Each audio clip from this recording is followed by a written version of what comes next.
5 2 7 பேரு யாரு வந்தாலும் முதல்ல கோவிந்தா நாங்க நீங்க சொல்லணும். அப்பதான் நாங்க கேட்க முடியும். எந்த தாய் வராங்கன்னு தெரியாத நான் பார்த்து கூப்பிட்டு இருக்க கூடாது.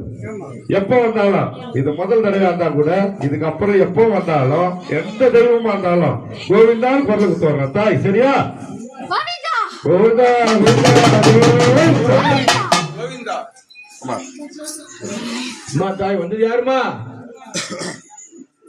கோவிந்தா போட்டு யார் தாயே? சொல்லு தாய். இப்போ நீ எப்ப வந்தாலும் தாய் கோவிந்தா போனதான் நான் கேட்க முடியும். நீ வந்து யார் தாய்?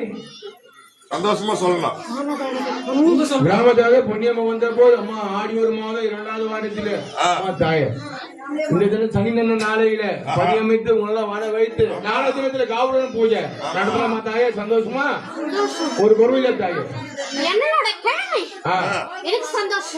அதே போல நாடி வந்த மக்களுக்கும் தேடி வந்த மக்களுக்கும் இந்த ஊரில் வாழ் மக்களுக்கும் யாதொரு மக்களும் குறையில்லாம கட்டி காப்பாற்றி விட தாய். ஆமா தாய் அழுகு வாங்கிற தாயா சித்தமா? சரி ஆடி வந்து அமர்ந்து அழுகு வாங்கி தாயா. மணி ஆடி நல்ல